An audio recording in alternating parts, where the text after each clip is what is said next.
എപ്പോഴാണ് പുത്തിലോട്ടെ വിജയന് കുതിരയോടുള്ള കമ്പം കയറിയതെന്നറിയില്ല.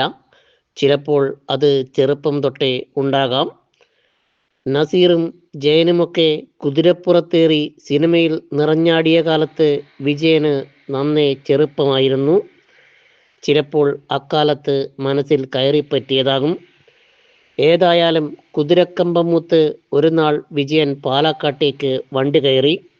ഒരു വാഹനം വാങ്ങിക്കാനാണെന്നാണ് വീട്ടുകാരോട് പറഞ്ഞത്. കൊണ്ടുവന്നതാകട്ടെ ആരും കൊതിച്ചു പോകുന്ന ഒരു കുതിരയും. വീട്ടുകാർക്ക് മാത്രമല്ല, നാട്ടുകാർക്കും ഇന്നും ഇതൊരു അതിശയവും കൗതുകവുമാണ്. ഇപ്പോൾ 2 കുതിരകളുണ്ട് വിജയന്. കുതിരസവാരി അത്ര എളുപ്പമല്ലാത്ത ഒന്നാണെന്ന് വിജയന് താമസിയാതെ തന്നെ മനസ്സിലായി. പക്ഷേ സ്വപ്നങ്ങൾക്ക് കടിഞ്ഞാണില്ലല്ലോ. അത് കുതിരയെപ്പോലെ പാഞ്ഞുകൊണ്ടേയിരിക്കും. കുറേ വർഷം മുമ്പോട്ട് ഞാൻ പഴനിയിൽ പോയിട്ടുണ്ടായിരുന്നു. അപ്പോൾ അവിടുന്ന് കുതിര വണ്ടി കയറിയിട്ടാകുമ്പോൾ എനിക്കൊരു ആഗ്രഹം, ഒരു കുതിരനെ വാങ്ങണം. അതായിരുന്നു ഒരു 2 വർഷം മുമ്പേ എനിക്ക് തോന്നിയത്, പെട്ടെന്ന് തോന്നിയത് ഒരു കുതിര വാങ്ങണത്. പാലക്കാടേക്ക് പോയത്. പാലക്കാട് പോയിട്ട് കുതിരേനും വാങ്ങിയിട്ട് വന്നിട്ടാണ് ഇവർ വീട്ടിലുള്ള ആളെല്ലാം അറിയുന്നത്. ഞാനിവിടുന്ന് വണ്ടി വാങ്ങണമെന്ന് പറഞ്ഞിട്ടാണ് പോയത്. അങ്ങനെയാണ് സംഭവം ഉണ്ടായത്. 2 വർഷം ഇപ്പം കുതിര വന്നിട്ട്. വിജയൻ സ്വന്തമായി തന്നെ ഒരു കുതിരവണ്ടി ഉണ്ടാക്കി.